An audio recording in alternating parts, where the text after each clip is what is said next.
Hello, dear students. Today we are with another passage for explanation from the Merchant of Venice, and this is the passage number 17 according to my series, and we will see what is there in this passage and what is the meaning of this passage. Let me recite the text of this passage, that is, the quality of mercy is not strained. It dropped as the gentle rain from heaven upon the place beneath. It is twice blessed. It blessed him that gives and him that takes. It is mightiest in the mightiest. It becomes the throned monarch better than his crown. His scepter shows the force of temporal power, the attribute to awe and majesty, wherein doth sit the dread and fear of kings. But mercy is above this sceptred sway. It is enthroned in the hearts of kings. It is an attribute to God Himself, and earthly power doth then show likest God's when mercy seasons justice. Dear friends, it's a big passage, and I have chosen this passage because this passage is very important. It has been taken from the dialogue of Portia. Portia, when she speaks in defense of Antonio in the court of the Duke. We know very well what's happening now in this play and where we are. That is, the case of Shylock is in the court, and everyone in the court, including the Duke, are requesting Shylock to forgive Antonio, to excuse Antonio. But we know that Shylock is adamant on the literal words of the bond. That is, he will not satisfied without getting the, the pound of Antonio's flesh. So it's a very important speech on mercy by Portia. So in this speech in the court, Portia is explaining, is giving her views on mercy. What is mercy? Everyone is pleading for mercy for Antonio, but Shylock refusing. But now we see that Portia is there in the guise of a lawyer who was sent by Dr. Bellario from another city. He appointed her to prosecute the case in the court of the Duke. And this passage or this speech occurs in Act 4, Scene 1 that we have been already doing. And this is also called the trial scene in the court of the Duke. And as I told you, all the efforts of the Duke to make the Jew merciful failed. Everyone failed. And the Jew insisted on the letter of the bond. Now Portia enters, as I told you, as a judge or as a prosecutor, we can say, sent by Dr. Bellario in his own place, because Dr. Bellario was a famous lawyer, but due to some reasons he could not come there. The Duke had called him, so in place of him he sent Portia. And we also see that Portia is not in female dress, but she has changed her dress and she has disguised herself in the male dress. So she is here acting as a young lawyer. So she told Shylock that since the laws of Venice cannot be changed, it is necessary that the Jew must be merciful in order to save the life of Antonio. Because laws cannot be changed. So there is only one way to save Antonio's life is that Shylock should forgive him. Shylock should be merciful. But at that moment, when this was said by Portia, Shylock at once asked, on what grounds must I be merciful? That is, for what mercy? Because he had faced he has faced so many uh, uh, prejudices, so many abuses, so many other misbehaviors by Antonio from time to time. So here we have then upon the question of Shylock, now Portia gives his famous speech here, or speaks these words, and these are the famous lines which are often indicated also in anthology of poems as a poem. So, what Portia says? Let us see.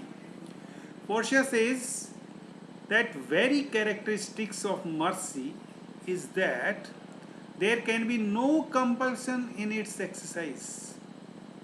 That is, there cannot be any pressure in order to implement mercy, but it comes naturally. No one can force anyone to forgiveness, to mercy upon one or anything. She says it is beyond the power of man and the authority of law to compel a man to be merciful. So nobody can enforce, nobody can orders, even the authority of law, even the king himself cannot compel, cannot force a man to be merciful, because mercy is purely voluntary action. That is, it's on from the heart and soul of the man. Whereas justice, justice has the compelling force of the law behind it. So there is difference between mercy and justice. She says, justice can be ordered, it's a compelling force of the law, but mercy cannot be ordered. Mercy has no law at all, no force at all behind it. Its very nature is to fall like that. So now she compares mercy with the rain. She says it's just like a rain. When rain overflows, when rain falls, no man can command it, no man can control it. In the same way, mercy shows itself of its accord, and no man can command it. Just as rain is pleasing in itself and beneficial in its effect, so is mercy an agreeable beneficial attribute of the human heart. So rain pleases itself, as well as we see that rain is also beneficial in its effects. It's beneficial for the human beings and for the nature, for the animals, for the everything that is on the earth is benefited by the rain. So in the same way, mercy is also agreeable, and it is a beneficial attribute of the human heart. It comes directly from human heart. It carries with it twofold blessings. It carries with it there are twofold blessings. That is, it makes him happy who exercises it, that is, who gives, and the another who gets it, that is, who is the object of it. So the mercy giver is also happy, and the mercy taker is also happy. So it has twofold blessings. In this way, continuing her speech, Portia makes an impassioned plea for mercy. Therefore, she requests him that you should forgive. She points out that it is not an attribute of weakness. So, anyone, if he forgives someone, it does not mean that someone has the weakness, or it does not mean that it shows his weakness, that's why he is forgiving someone. But it is an attribute of mightiest. That is, it is the quality of the mightiest person. It's not the quality of a weakest person. It does not show the weakness of the person. It shows in the noblest form in those who hold place and power. So those who are in power, those who hold the high positions, it comes from there. If they forgive someone, it shows their noble form, it shows their noble attitude, it shows their nobleness. If the king, if any person who is powerful and strong forgive someone, it means that he is the noble person. So, yet prefers to show it of their own free heart, just as at the very time when the laws gives them absolute power to enforce justice. So, in the same way, as the power gives, absolute power gives them the law gives them the absolute power to enforce justice. In the same way, it also comes from them and showing their noblest attitude, that is, from their own free heart. It more adorns a mighty king, that is, it adorns, it decorates a mighty king, it reflects that the mighty king, the king is powerful if he forgives, if he adopts forgiveness. Then the crown which is emblematic of his sovereign authority. So it adorns, it decorates a mighty king. Then the crown that he wears, the crown which is the emblematic of his sovereign authority. So the crown which he wears is only the symbol of his sovereign authority. It's not the symbol of mercy, but mercy is the symbol of a mighty king. So a king is not powerful and mighty if he does not forgive the convict. So it's a very powerful method to give someone to make him free or rescue. The king's scepter is the symbol of his earthly power. So scepter, the emblem, the coronet is the symbol of his earthly powers. It gives him awful majesty and fills his subjects, means his people, with dread and fear of him. So we people fear of king because of his scepter, because of his coronet that he wears. That is the symbol of his majesty. But mercy is enthroned in the heart. It's not on the head. It's not it's not worn by the king. But mercy is there in the heart, and more befits a king rather than his crown. And if a king is merciful, it means he is the befitting king than his crown or than his royal staff. Because the scepter can only bring under control the bodies of men. So the coronet, the scepter, The emblem can only bring under control the bodies of men. The people can be controlled by that, by their physical submission, but the heart cannot be controlled by that. But mercy touches the heart of man and wins love and respect from them.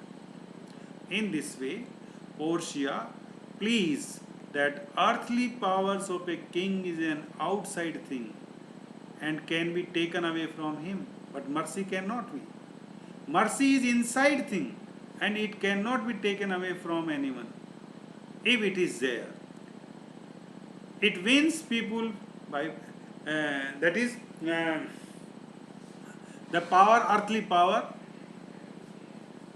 can be earthly power wins people by fear, but mercy is inborn in a king and wins people by love. So the power, the control, winning the people can be done by fear, but mercy is the inborn capacity, talent in the heart of a person or a king and wins people by love. The people can be won by only love and mercy. So in this way, Portia gives argument after argument in order to prove that the mercy is the greatest thing in our life. It is like a godly virtue. It combines, a king who combines mercy with justice is like God himself. So justice is there as well as mercy is there. If the king shows mercy to someone, it does not mean the king is weak. It does not mean that he is a bad king or is not doing the justice. But it is that he is like God himself. He is like, he has a godly virtue when he uses mercy and justice together. So power, awe and sense of justice alone don't make a king noble. So only the power and a sense of justice, this alone cannot make a king noble. Nobleness of the king comes only from the mercy and forgiveness. So he is noble only when he bases all these on mercy. In this way, we see that Portia in these lines appeals Shylock to show mercy upon Antonio. And she gives this a big speech on mercy. Thank you very much, dear students. This is what from me for today for you. That is the lecture given by Portia on mercy. I think and hope that you will enjoy it, you will get benefited, as well as you will understand the gist of scene 1 of Act 4. I think we will have one more explanation from this scene because this is a big scene in the play, and then we will move to Act 5. There is only one scene in the Act 4. So, thank you very much. Have a nice day.